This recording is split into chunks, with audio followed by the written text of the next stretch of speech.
also have the honor of introducing our second award recipient, Lisa Sharon Harper.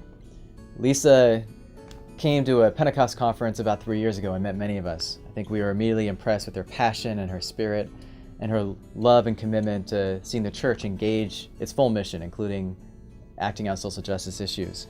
Lisa went to our lobby visit with a number of other leaders from New York City, and they went to go see Congressman Rangel, a longstanding member of Congress.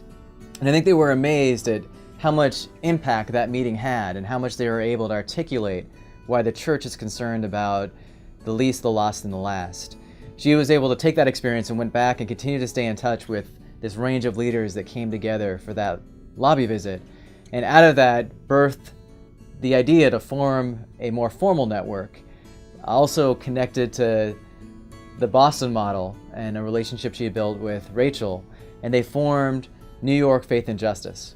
Let's go to Lisa, Sharon Harper, and she is the Executive Director of New York Faith and Justice. Welcome to you.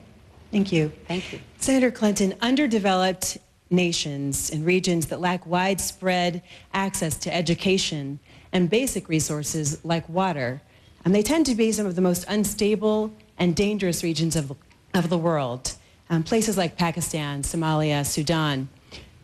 Our national security is at stake, but our military is stretched. As president, would you consider committing U.S. troops to a purely humanitarian mission under the leadership of a foreign flag?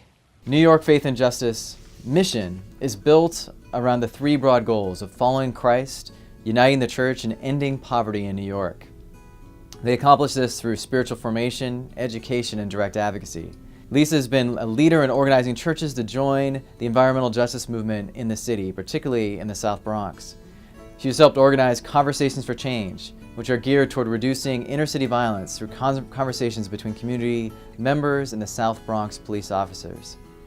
New York Faith and Justice is a beautiful picture of the body in Christ in action. There is such an incredible diversity, socioeconomically and racially, and across denominational lines, that gather together for all of their meetings. This full spectrum of the church is well represented in their leadership and in their membership. Lisa's local success in New York has quickly propelled her to leadership at a national level as well. She was one of the co-organizers of a conference at Princeton called Envision, which brought together over 500 Christian attendees. This was the first of many conferences dedicated to Christian engagement in the public square. Lisa is an active writer. Her first book, which came out last year, is entitled Evangelical Does Not Equal Republican or Democrat. Lisa's spirit is infectious, and her commitment to the issue of poverty is clear. And I'm excited to see that all God has in store for the future of her ministry.